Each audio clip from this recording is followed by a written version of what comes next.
Hello, everybody. Happy Tuesday. We're here again for another episode of the Lions Grid. And Joe, it's a Tuesday, which means it's time for the next installment in our Kings of the North segment here. So, of course, today's episode is going to be all focused on taking a look at the current NFC North standings, taking a look at what happened back in Week 4, and also just previewing what's ahead here in Week 5. So, best place, I think, to kick off, Joe. We'll toss it up here. We'll take a look at the updated standings.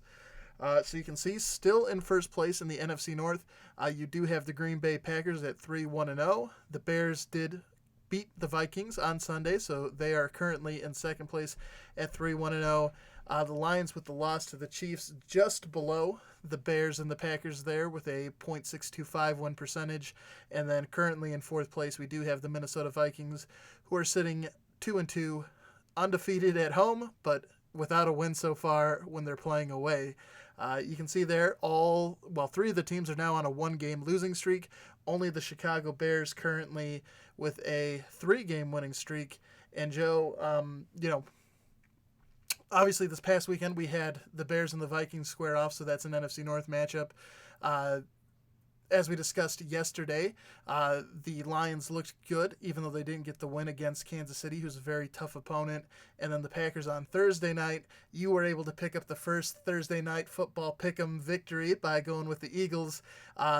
For the early part of that game, the Packers seemed to be doing good, but they just couldn't seem to go the full 60 minutes there, and fell short in the end going up against the Eagles. So, what are your thoughts about the current standings in the NFC North? Obviously, Packers still in first place, but just what are your general thoughts about where we are here the first quarter through the season? Well, I feel like Chicago really asserted themselves as a competitor for the NFC North, and I feel like Minnesota kind of lost its edge early on. Now we're a quarter of the way through the season. Minnesota's 0-2, and they only have 4 more games against NFC North opponents. So they'd have to win out. I mean, they lost to both Green Bay and Chicago. So they basically have to, get the tiebreakers with Chicago or Green Bay, and either a tiebreaker with Detroit or win both the games to take the lead in the NFC North and get the division title, but that's a long shot. So I would say that their, morale and their, ability to compete in the NFC North has failed them early on. That's why they sit at the bottom. And, with the injury to the quarterback of Mitchell Trubisky for the Bears, you would think that they might struggle at that position, creating offense. We saw it in the game. They only won 16-6. So their defense stepped up, made plays. Khalil Mack had a strip sack. So there was good play on the defense. And you just wonder if they can keep it up. Green Bay has looked good in every game this season, even against Philadelphia, putting up the points, just not enough. And then you got Detroit, who's relatively unknown in how they match up against NFC North opponents. So what you're going to have to look at is this week, the bye, seeing how these teams that are going to play against their opponent, whether or not they win or lose. And then if Green Bay is still number 1 in the division, Detroit has a chance to take that over from them, depending on whether or not Chicago wins or loses. If Chicago wins, you would think that there'd be like a tie between Chicago and Detroit in the division, at least, because Chicago lost to Green Bay. If Detroit beats Green Bay, record-wise, the Bears would still be better, but Detroit would have the better win-loss record in the division, especially against a contender for the North title against the Packers. Yeah, and before we hop into my thoughts, I'll just toss it up here since we've already talked about some of the results. You can see, as mentioned, the Packers, the Lions, and the Vikings all getting losses this week. Of course, that final outcome there between the Vikings and the Bears, a 6-16 game in favor of Chicago. taking a look at the Packers, it was the 34-27 loss to Philly, and as we were talking about yesterday, the 34-30 loss for the Lions at home against Kansas City. So, Joe, to your point, I think it's going to be very interesting to see how things play out moving forward because you look at both the Packers and the Bears. The Bears, obviously, their biggest injury is to Mitchell Trubisky. He wasn't necessarily setting the world on fire, but he was coming off a game where he threw a couple of touchdown passes and was looking like that offense was maybe starting to wake up.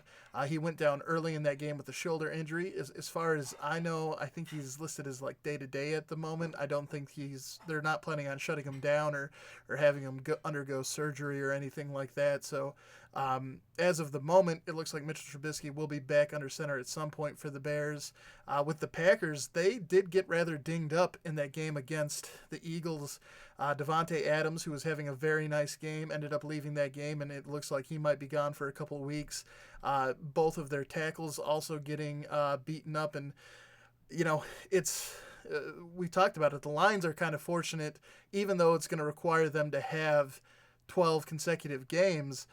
They are a little dinged up right now, and with them getting their bye week here in week 5, it gives them a chance to get healthy before they start and they have their first NFC North matchup with the Packers.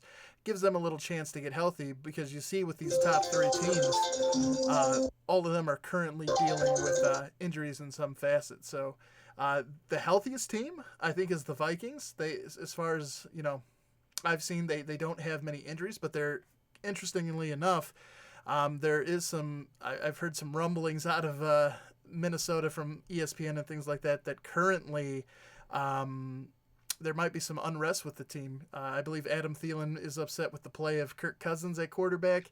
And obviously the Vikings, when they paid him all that money 2 off seasons ago, they brought him in to sort of take them to the next level. And so far through this season, he hasn't really done a whole lot for them. Their defense has been playing really, really good. And they certainly has talent around him on that offense with Dalvin Cook, Stephon Diggs, Adam Thielen, Kyle Rudolph. There's talent around him. It's going to be really important, I think, for the Vikings moving forward that Kirk Cousins gets the ball rolling, because right now that Vikings offense isn't looking very good, and it's sort of they do have a lot of points for them. If we go back here to the standing screen, you can see they have 84 points, which is, the 3rd highest total. So their offense has been performing better than the Bears if you look at it from a season perspective. You can see their shout out to the Lions with the 97 leading the way.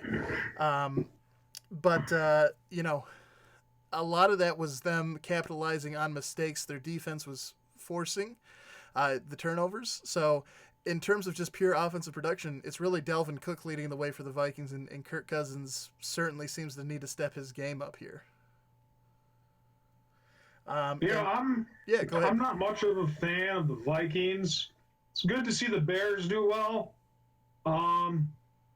They got 2 running backs who can get the job done on the ground, Cohen and Montgomery. So if they can become more of a physical team, tough defense, be able to run the ball effectively, and just have a game manager at the quarterback position, they can be an effective football team. That's the opposite for Green Bay. Aaron Rodgers has to make all of his receivers make plays, and he has to create offense. Their defense has improved, but I would still rank Chicago as having the best defense in the division.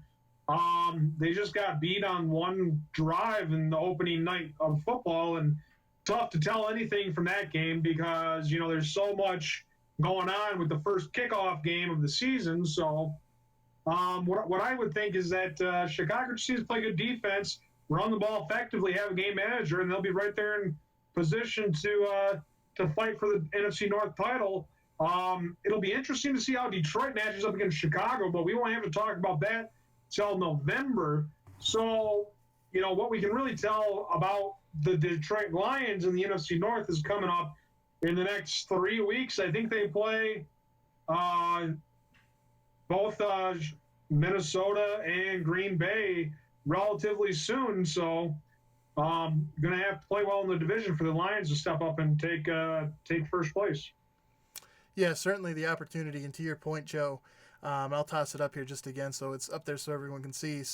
in terms of points allowed, you can see the Bears certainly leading the way in the NFC North with 45 points given up on the season. The Packers, to their credit, as you said, Joe, their defense has been playing much improved up until this game against Philadelphia, where they gave up 34, which brought their season total up to 69, so that jumped up quite a bit there. But yeah, overall, a lot of tough defenses here in the NFC North. So it's going to be interesting to see, what happens moving forward because, we've sort of talked about it. And to your point from an earlier video, Joe, I don't think the Chiefs' defense is as bad as a lot of people say they are, but they're one of those defenses that tends to give up a lot of yards. They have kind of like bend it, don't break mentality, which is almost similar to what we're seeing with the Lions, right? Like the Lions don't seem to mind giving up yards. They just want to limit the amount of points they're giving up. They are giving up the most points in the NFC North currently, but they don't seem as worried about the fact that, a team can have 400 yards. That's fine. They just want to try and keep their scoring to a minimum. And that seems to be the case with the Chiefs. So in terms of what the Lions can do moving forward in this NFC North, I think these three teams, the Bears, the Packers, and the Vikings, with the Bears and the Vikings, and the Packers sort of the third team there, I think these are going to be really tough defenses and should be the biggest defensive tests for the Lions because, again, so far, the Chargers' defense is pretty good, but they are missing their starting safety in Derwin James, who's a big part of that. They were also beat up at the corner position, and that wasn't necessarily a high-scoring game anyways. So, I think it'll be very interesting to see how in a division that does seem to be stacked defensively, what the Lions are able to do once that divisional play starts. And to your point, Joe, and we'll toss it up here, these are the matchups for Week 5. Of course, the Lions are on a bye, and next week they will be playing the Packers the following week they'll be playing the Packers on Monday Night Football. But in terms of Week 5, you can see Green Bay will be traveling to take on the Cowboys. The Vikings will be traveling to take on the Giants. And the Bears will be traveling to take on Oakland. So, Joe, my question for you, up until this week, the NFC North was 7-0-1 against other teams outside of the NFC North. They dropped 2 games to non-NFC North opponents this past weekend. Do you see the Vikings, the Bears, and the Packers rebounding this week in Week 5 when they take on these non-NFC North teams and continuing to assert that NFC North dominance as they take on these opponents? Tough to tell. I really think that with the Lions going on the bye and these 3 teams in action, kind of, sets them up to, kind of take a week off and feel like, okay, the Lions aren't playing. They're not in first. We can get a win, get distance between, them and us. And by the way, they're the Lions, so we don't have really much to concern ourselves with. I'm talking about Green Bay and Chicago. So I think that they're both trap games for the division leaders, that being Green Bay and Chicago. I think that Minnesota has more motivation to win because they're so far behind. And I think Detroit is just going to enjoy their Sunday and watch these teams in action, kind of getting a feel for, their NFC North rivals. And so do I expect the NFC North to do good this weekend? I kind of expect a drop-off in play by Green Bay and Chicago and a better effort by Minnesota. So that's kind of what I'm expecting. I don't know if that's going to hold true based upon what opponents they have, but we'll have to wait and find out. Yeah, and certainly we'll do our official picks when we do the Pick'em episode on Saturday. But there's the matchups again for everyone. Dallas, of course, is coming off that tough loss to the Saints. So there's going to be a lot there for them to prove. The Packers are really going to be the second, quote, good team in a row they're playing. So they're definitely, I think, going to be motivated to show that they are one of the elite teams, because it was certainly a surprise to see them go down to the Drew Breesless Saints the way they did. The Bears, of course, going up against the Raiders there. And so far underneath Daniel Jones, the Giants are undefeated, 2-0. So We'll have to see if the Vikings can get their first road win of the season. And yeah, it's a good place for the Lions. They get to rest up here, and certainly I don't think any of these games on in this upcoming week are going to be gimmies for these the other teams in the NFC North. So, like I said, we'll do our official picks during the pick'em segment on the Saturday's video, but certainly. I want to see the NFC North rebound or sort of respond because they did drop games to the Eagles, which I think the loss to the Eagles is the one that surprises me the most because we sort of knew that the Lions weren't going to get the win against Kansas City. The fact they almost got the win was surprising and certainly a pleasant one at that. But when you look at it from the perspective of you kind of considered that to be a loss, that sort of takes the sting out of that loss. But the loss to the Packers against the Eagles, certainly I think that was a game they could have won. Like I said, they did get banged up a little bit, had some key injuries there that might have influenced the outcome of that game. But the Lions had already shown the week before that Philly was a vulnerable team that could be beaten. And the Packers were unable to take advantage of that on Thursday Night Football. So it's going to be interesting because their schedule doesn't get any easier if you're a Packers fan. They're taking on the Cowboys this weekend, and then as we've been talking about, they have that Monday Night Football matchup the following week with the Lions. So it is a tough stretch for the Packers, and they may end up regretting dropping that game to the Eagles depending on how things go here in the next couple of weeks.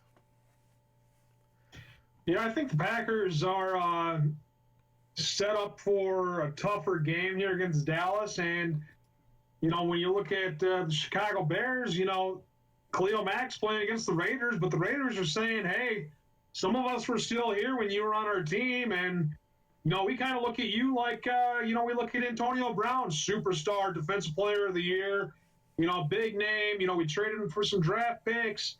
He's on a better team now. We thought Khalil Mack was, going to be the resurrection of defense in Oakland, and then he went over to Chicago. So now Oakland's got John Gruden, and, I'm sure they want to, kind of shut down Mack and, show him that he chose the wrong team. There's got to be some sort of player-team rivalry there because when they had him, they relatively gave him up fairly easily. Big playmaker. I feel like he was better in Oakland than he's been in Chicago, but definitely going to be kind of a rivalry game for him. How people leave their team and then they go to a different team. Not so much heard about for linebackers, but definitely for quarterbacks. When Favre went to Minnesota and he came back and beat Green Bay in Green Bay, and everybody was like, oh, no. But, it's going to be a player-team rivalry, and I see good things from the Raiders. They won week 1. They won week 4. So far in the season, they're 2-2. They could spoil Chicago in a trap game and, kind of shut down Chicago's offense if they're not able to run the ball effectively. So there's that. Green Bay playing Dallas. Dallas, looks to rebound. Green Bay is kind of getting their feet going again after losing. Two teams coming off losses. And then you look at Minnesota, and they're playing the Giants, and the Giants have all of a sudden caught on a hot streak. So, if Minnesota loses that game, all of a sudden it's like, now how are they going to dig out of there? Mm-hmm. So the Lions are avoiding a lot of stress this weekend by just staying out of it and, watching everybody as the positions move in the North. But, after this week, they're going to come back and they're going to look at what Green Bay's done. And they're going to see what they're going to have to do to take them down on Monday night. Yeah, and certainly, obviously with the Lions playing the Packers in Week 6, certainly something for them to keep an eye on. But, all of the teams that we're talking about here, not only the Packers, the Vikings, and the Bears, who the Lions will be playing each twice, the Lions will also be playing each one of their opponents coming up. So they'll be playing the Giants, they'll be playing the Raiders, they'll be playing the Cowboys. So, even though we won't be seeing the Lions in action this week, certainly, I think, good to pay attention to these NFC North games if you are a fan, because, again, not only will we be playing, obviously, our NFC North rivals here in the future part of the season, but we're also going to be having all those other teams as our opponents as well in coming weeks. So, before the end of October, we play the Giants. We play them on the 27th. Then to start off November, we're playing the Raiders. And then November 17th, we're playing the Cowboys. So good to tune into these games and get familiar with them, because we will be seeing them later on. And to my dad's point in the comments, I think Sean Payton and the Saints did show a lot, sort of the key to beating the Cowboys. They really shut down Ezekiel Elliott and put the emphasis on Dak Prescott beating them. And really, if you're taking away Zeke and then you take away Amari Cooper, it's kind of hard, especially with Michael Gallup currently out, and I know they have a couple injuries with their offensive tackles. It's kind of hard at that point to ask Dak to step up and carry the team if you're taking away his main outlets, and that's what the Saints did, and it worked for them. So we'll have to see if the Packers can do that, and then also moving forward when the Lions play them, we'll have to see if that game plan is similar, because I think Sean Payton definitely. Joe, we both went with the Cowboys in that game. The Cowboys were up in our power rankings too, in the top 5 for both of us, and then the Saints, without Drew Brees, get that win. So I think Sean Payton deserves a lot of credit there, because I think his game plan was done the right way, to my dad's point. It'll be interesting to see if the Packers try and use that same thing, and then if it's something that the Lions can use when they play them later on in November. But yeah, it's certainly should be a fun weekend of games. Yeah, most certainly. And speaking of power rankings, if you are interested, we will be doing our updated power rankings review tomorrow. That's the Wednesday episode. So if you liked this video, of course, feel free to hit that like button, subscribe to the channel if you haven't done so already, and if you want to be alerted when the video goes live tomorrow, again focusing on those power rankings, you can ring the bell that's there as well, and you'll get a notification in your browser or on your phone letting you know we've gone live with that power rankings episode. And then, of course, later on in the week, we'll also be doing our injury and roster roundup, just filling you in with all the latest news around the league, and then doing our fantasy football focus. And as mentioned, on Saturday, we'll be doing our NFL pick'em. So lots of good stuff coming this week. So if you did enjoy what you've seen here today with our Kings of the North episode, be sure to tune in. There'll be lots of good information and stuff like that coming for you here in the later part of the week. But for tonight, that'll do it for our episodes of King of the North. Packers still currently wearing the crown, but certainly an opportunity there with the Packers not looking quite as invincible as they were before week 3. Certainly got brought down and humbled a little bit here in week 4. So certainly a chance for not only the Bears and the Lions. I think the Vikings are, to your point, Joe, kind of that odd team out, but we'll have to see how things unfold here in the coming weeks. All right, until the next episode, I'm Kevin Marheine. He's Joe Wilmot. We will see you during the next video. Have a good one.